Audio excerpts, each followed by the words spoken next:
જય શ્રી કૃષ્ણ. સર્વ વૈષ્ણવોને મારા ભગવત સ્મરણ.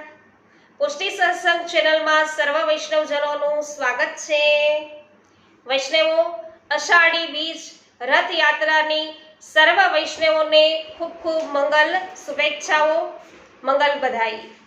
વૈષ્ણવો, આજના દિવસે પ્રભુને વિશેષ સેવાક્રમ શું રહેશે, સેવા પ્રકાર કયો આવશે, એ આજે આપણે સત્સંગમાં જાણીએ.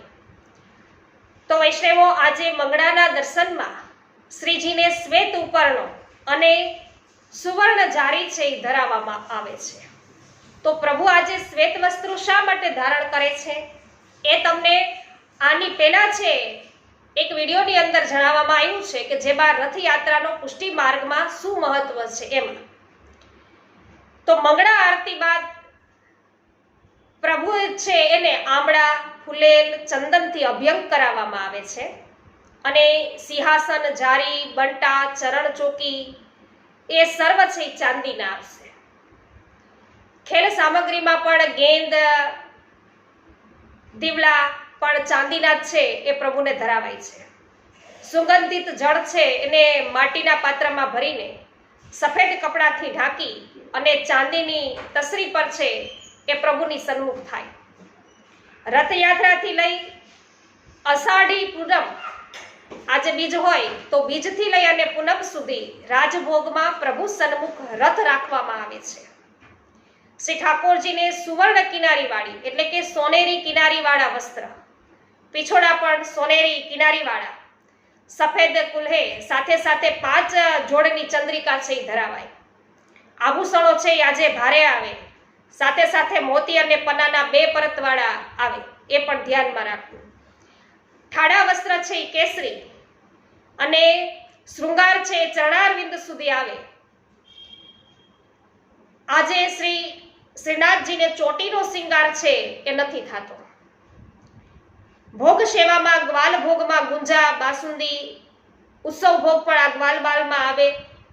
કેરીની સામગ્રી, જામુનની સામગ્રી, અંકુરિત મગ, ખરતા, શક્કરપારા, ખસ્તા આવે, શક્કરપારા આવે, નાની બુંદી, દૂધપુડી, માવાના ગુંજા, ઘીમાં તળેલા સૂકા મેવા, સંધાના, લીલો મેવો વગેરે ધરાવાય છે.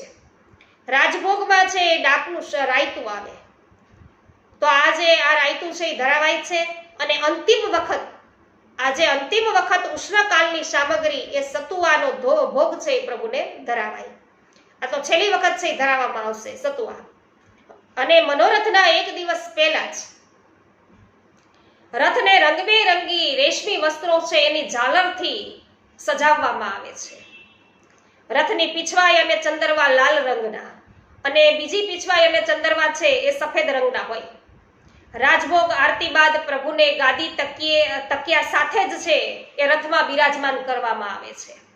બધા જ પુષ્ટિ માર્ગીય હવેલી, શ્રીજી મંદિર, નવનીત પ્રિયાજીમાં પણ 4 રાજભોગ થાય છે. કેટલા રાજભોગ? 4 રાજભોગ. તો શ્રી પ્રિયાજી અલગ અલગ દિશાઓમાં વિહાર કરે છે અને રાજભોગમાં આ દક્ષિણ દિશાએથી શરૂઆત થાય છે. પેલા રાજભોગમાં તો દક્ષિણ દિશાએથી શરૂઆત થાય છે, તથા અન્ય 3 રાજભોગમાં બીજી બધી દિશાઓ છે આવે છે. અને રાગ સેવાની અંદર વૈષ્ણવો આજથી રાગ મલ્હારની આલાપચારીનો પ્રારંભ થાય છે. માટે આજથી મલ્હાર રાગમાં કીર્તનનો પ્રારંભ થાય છે. વર્ષા ઋતુની શરૂઆત થઈ છે તો આજથી વર્ષા ઋતુની શરૂઆત થાય અને ગ્રીષ્મ ઋતુનો સેવાક્રમ છે એનો અંત થાય છે. રથયાત્રાથી ગ્રીષ્મકાલની સેવા સમાપ્ત થાય છે. અર્થાત જળના જેમ ફુવારા અત્યાર સુધી આપણે આવતા હતા એ ખસના પડદા, કુંજા, ચંદન અને સિંહાસનની સામે જળની ભરેલી થાળી, એનો ઉપચાર, પછી એ પણ બંધ કરવામાં આવે. અને એ જ રીતે રાજભોગમાં વૈષ્ણવો દહીં ભાત એ પણ છે, અનોસરમાં પન્ના છે, તો એ આજથી ધરાવાતા નથી. પણ જો વૈષ્ણવો ગરમી બની રહે તો કુંજા અને આ બધી જે સેવા સામગ્રી છે એ અષાઢ સુદ પૂનમ સુધી એટલે કે ગુરુ પૂર્ણિમા સુધી છે એ પ્રભુને ધરાવાય છે. તો વૈષ્ણવો, આજનો સેવાક્રમ જાણી અને આપ સર્વને ખૂબ જ આનંદ થયો હશે. અવશ્ય વિડીયોને લાઈક, કમેન્ટ અને શેર કરવાનું ભૂલશો નહીં. હજુ સુધી પુષ્ટિ સત્સંગ ચેનલને સબસ્ક્રાઇબ ન કરી હોય તો અવશ્ય કરી લેજો. અને રથયાત્રાનું શું મહાત્મ્ય છે પુષ્ટિ માર્ગમાં, એ પણ વિડીયો અપલોડ થઈ ચૂક્યો છે, તો એનો પણ અવશ્ય છે નિહાળજો.